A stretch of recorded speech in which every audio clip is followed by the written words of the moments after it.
आप सभी को उपासना शर्मा का नमस्कार। गुलामी के समय में हमारे देश में कुछ कुप्रथाएं आ गई थीं, जिनमें विशेष रूप से सती प्रथा, बाल विवाह। आज हम बात करते हैं भारत में अंतिम सती रूपकर्म कवर प्रकरण की। 20वीं शताब्दी के उत्तरार्ध में जब भारतीय गणराज्य अपने तकनीकी और आर्थिक विकास के माध्यम से 21वीं सदी में प्रवेश करने की तैयारी कर रहा था, तब देश के एक हिस्से में एक ऐसी घटना घटी जिसने पूरे राष्ट्र को सदियों पीछे के अंधकारमय युग में धकेल दिया। 4 सितंबर 1987 को राजस्थान के सीकर जिले के देवराहा गांव में एक 18 वर्षीय राजपूत विधवा रूप कुमार अपने मृत पति की चिता पर जलकर भस्म हो गई। स्वतंत्र भारत के इतिहास में इस घटना को व्यापक रूप से देश की अंतिम सती के रूप में दर्ज किया गया। यह शोध रिपोर्ट इस हृदय विदारक घटना का मात्र विवरणात्मक आलेख नहीं, बल्कि एक गहरी समाज शास्त्रीय, ऐतिहासिक और विधिक जांच है, जो यह समझने का प्रयास करती है कि कैसे आधुनिक लोकतांत्रिक राज्य में एक बर्बर प्रथा को धार्मिक गौरव का आवरण पहनाकर न्याय प्रणाली को पंगु बना दिया। भारतीय संविधान अपने नागरिकों को जीवन और व्यक्तिगत स्वतंत्रता के अधिकार की गारंटी देता है, लेकिन देवराला की घटना ने यह स्पष्ट कर दिया, कागजी कानूनों और जमीनी सामाजिक वास्तविकताओं के बीच एक गहरी खाई मौजूद है। एक ओर जहां मानवाधिकार कार्यकर्ताओं और प्रगतिशील विचारकों ने इसे क्रूर हत्या करार दिया, वहीं हजारों की भीड़ ने इसे एक दैवीय चमत्कार और राजपूत महिला के गौरव के रूप में महिमा मंडित किया। रूप कमर के सती होने की घटना की पृष्ठभूमि, सती प्रथा के ऐतिहासिक विकास, घटना के दिन के तथ्यात्मक विवरण, इसके बाद उत्पन्न हुए राजनीतिक और नारीवादी आंदोलनों और अंततः 1987 से लेकर अक्टूबर 2024 तक चली उन लंबी और निराशाजनक न्यायिक प्रक्रियाओं का एक विस्तृत मूल्यांकन करना है, जिन्होंने व्यवस्था को अंतर्निहित पितृसत्तात्मक सोच को उजागर कर दिया। रूप कमर के मामले की जटिलताओं को पूरी तरह से समझने के लिए सती प्रथा की ऐतिहासिक जड़ों और इसके समाजशास्त्रीय विकास का गहराई से विश्लेषण करना आवश्यक है। यह प्रथा अचानक उत्पन्न नहीं हुई, बल्कि इसे सदियों से धर्म, संपत्ति के अधिकारों और पितृसत्तात्मक नियंत्रण के उपकरणों के माध्यम से पोषित किया गया है। यह एक ऐतिहासिक विरोधाभास है कि सती प्रथा का सबसे पहला लिखित प्रमाण प्राचीन हिंदू ग्रंथों जैसे कि वेदों में नहीं मिलता। वेदों में विधवाओं को जलाए जाने का कोई स्पष्ट आदेश नहीं है, बल्कि ऋग्वेद और अथर्ववेद जैसे ग्रंथ महिलाओं के सशक्तिकरण, उनकी बुद्धिमत्ता और ज्ञान को महत्व देते हैं। इसके साथ ही संस्कृत साहित्य में इसका सबसे पहला उल्लेख महाकाल महाभारत में दिखाई दिया, जहाँ पांडु की पत्नी माद्री अपने पति की चिता पर स्वेच्छा से आत्मदाह करने का विकल्प चुनती है, जबकि दूसरी पत्नी कुंती अपने पुत्रों की देखभाल के लिए जीवित रहती है। समय के साथ ये प्रथा शाही हलकों से बाहर निकलकर समाज के अन्य वर्गों में फैल गई। धर्मशास्त्रों में इस प्रथा को लेकर गहरे मतभेद रहे हैं। कुछ ग्रंथों ने सती को सर्वोच्च बलिदान और पवित्रता का प्रतीक माना, जबकि अन्य ने इसे पूरी तरह से प्रतिबंधित किया। इस प्रथा का भौगोलिक विस्तार पूरे उपमहाद्वीप में समान नहीं था। अकादमिक शोध और पुरातात्विक साक्ष्य बताते हैं कि इसके दो प्रमुख भौगोलिक और केंद्र उभरे, बंगाल और राजस्थान। दोनों क्षेत्रों में इस प्रथा को बढ़ावा देने वाले कारक मौलिक रूप से भिन्न थे। बंगाल में जहां दयाभाग कानून लागू था और विधवाओं को संपत्ति में अधिकार प्राप्त थे, सती प्रथा का उपयोग मुख्य रूप से आर्थिक और संपत्ति संबंधी जटिलताओं को हल करने के लिए किया गया था। विधवाओं को संपत्ति में हिस्सा न देना पड़े, इसलिए उन्हें सती होने के लिए मजबूर किया जाता। इसके विपरीत राजस्थान में सती प्रथा को युद्ध के गौरव, वीरता और आत्म साक्षात्कार के साथ गहराई से जोड़ा गया। विदेशी आक्रमणकारी सेनाओं से बचने और अपने आत्मसम्मान की रक्षा के लिए राजपूत महिलाओं के द्वारा किए जाने वाले सामूहिक आत्मदाह, जिसे जौहर कहा जाता है, इस क्षेत्र में महिलाओं के बलिदान को एक पवित्र और पूजनीय कृत्य में बदल दिया गया। प्रारंभ में औपनिवेशिक अधिकारी सती प्रथा में हस्तक्षेप करने से कतराते थे, क्योंकि उन्हें डर था किसी भी धार्मिक मामले में हस्तक्षेप करने से स्थानीय आबादी में व्यापक विद्रोह भड़क सकता है। यह दृष्टिकोण दर्शाता है कि ब्रिटिश सरकार के लिए यह कोई मानवाधिकार का मुद्दा नहीं था, बल्कि कानून और व्यवस्था बनाए रखने की एक राजनीतिक रणनीति थी। प्रसिद्ध नारीवादी इतिहासकार लता मणि के अनुसार औपनिवेशिक भारत में सती पर बहस महिलाओं के बारे में नहीं थी, बल्कि यह परंपरा के बारे में थी। हालांकि भारतीय समाज सुधारक राजा राम मोहन राय और अन्य प्रगतिशील विचारकों के अथक प्रयासों के परिणाम स्वरूप सामाजिक दबाव बढ़ता गया।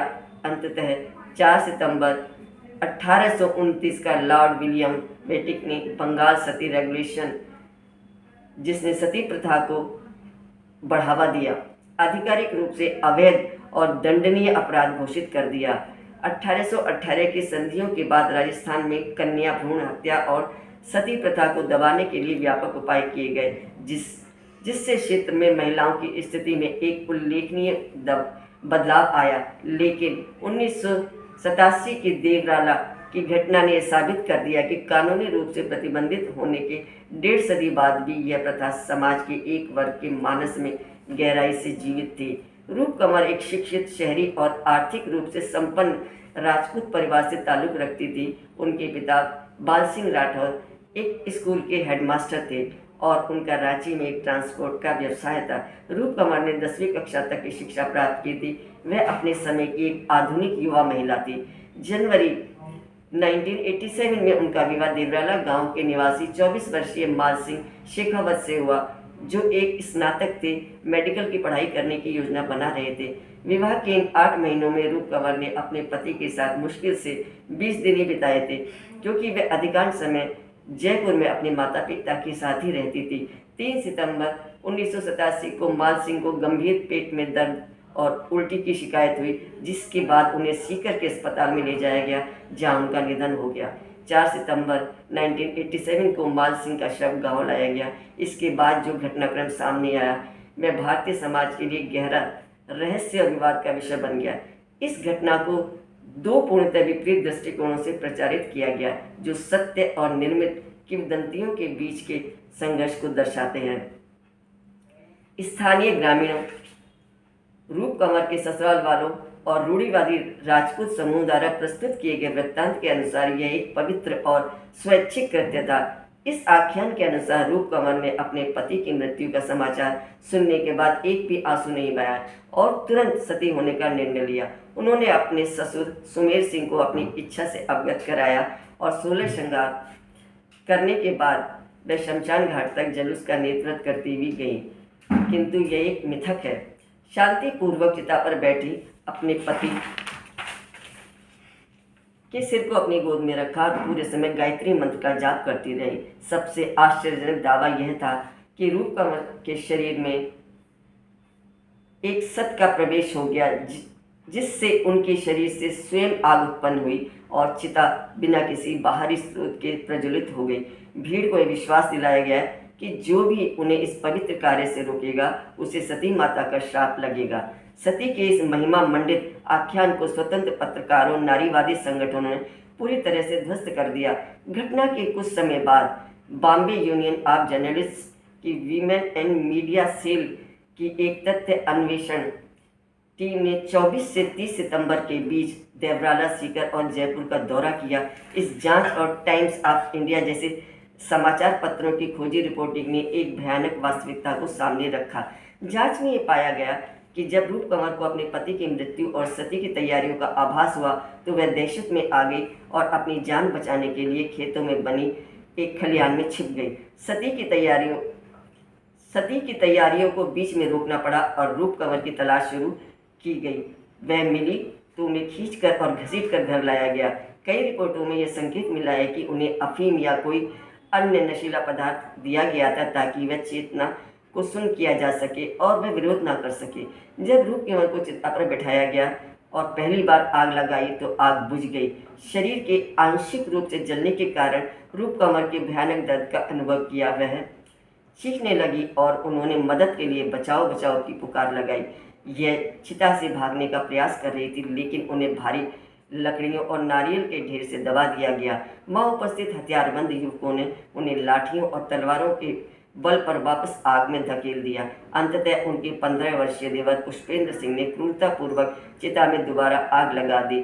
जो लोग इस बर्बरता को नहीं देख सके वे शर्मिंदगी में वहां से चले गए, लेकिन हत्यारों ने अपना काम पूरा कर दिया। रूप कंवर की मृत्यु के बाद देवराला रातों रात एक अनजान कस्बे से उत्तर भारत के एक प्रमुख तीर्थ स्थल में परिवर्तित हो गया। इस परिवर्तन के पीछे केवल अंधी धार्मिक आस्था नहीं थी, बल्कि एक मजबूत आर्थिक और राजनीतिक तंत्र काम कर रहा था। घटना के 13 दिन बाद 17 सितंबर 1987 को रूप कंवर की याद में पारंपरिक चुनरी रस्म का आयोजन किया गया। राज्य सरकार की चेतावनी और निषेध आज्ञाओं के बावजूद इस रस्म में लगभग 2.5 लाख लोगों से अधिक एकत्र हुए। भीड़ में शामिल लोग इस चमत्कारी घटना को देखने के लिए आतुर थे, जहां चुनरी के स्वर्ग में जाने और चिता के स्वयं प्रज्वलित होने की किंवदंतियां फैलाई गई थी। पूरे क्षेत्र में सती माता की जय के नारे गूंजने लगे। यह एक महिमा मंडित और संगठित बाजारीकरण का हिस्सा बन चुका था। रूप कंवर के ससुर के घर में उस कमरे को जहां वह रहती थी देवताओं की तस्वीरों से सजाकर एक भव्य मंदिर का रूप दे दिया गया। देवराला में एक अस्थायी लेकिन विशाल बाजार उभर आया, जहां रूप कंवर की चिता पर बैठी हुई मुस्कुराती तस्वीरें धड़ल्ले से बेची जाने लगी। युवा लड़कियों और महिलाओं को इन तस्वीरों के माध्यम से ये संदेश दिया जा रहा था कि सती होना ही नारीत्व की चरम परिणति है। आर्थिक लाभ का पैमाना इतना बड़ा था कि राजस्व अधिकारियों को इस घटना की गंभीरता का एहसास तब हुआ जब चढ़ावे में दिए जाने वाले नारियल की भारी मांग के कारण पूरे इलाके में नारियल की कमी हो गई और एक रेड फ्लैग खड़ा हो गया। सती स्थल पर भारी मात्रा में धन एकत्र किया गया और इसे प्रतिबंधित करने के लिए ट्रस्ट स्थापित करने की योजनाएं बनने लगी। सती के महिमा मंडल की यह प्रवृत्ति नई नहीं है। झुंझुनू में स्थित 400 साल पुराने रानी सती मंदिर का उदाहरण समाज में पहले से मौजूद था, जो मारवाड़ी अग्रवाल समुदाय के बीच एक प्रमुख आस्था का केंद्र बन चुका था और जहां सती प्रथा को खुलेआम महिमा मंडित किया जाता था। राजस्व प्रशासन और पुलिस की निष्क्रियता से इस बाजारीकरण को फलने फूलने का पूरा अवसर प्रदान किया, क्योंकि राजनेताओं और अधिकारियों को इस बात का डर था कि भीड़ के खिलाफ किसी भी दंडात्मक कार्रवाई से उनकी राजनीतिक साख गिर सकती है। इन्हीं के साथ मैं अपने शब्दों को विराम देती हूँ। आप सभी का आभार। आप हमारे इस चैनल को आप सब्सक्राइब कीजिए, कमेंट्स बॉक्स में अपने विचार लिखिए, जिससे हम निरंतर रूप से अपने वीडियो आपके पास भेज सकें। आपका धन्यवाद।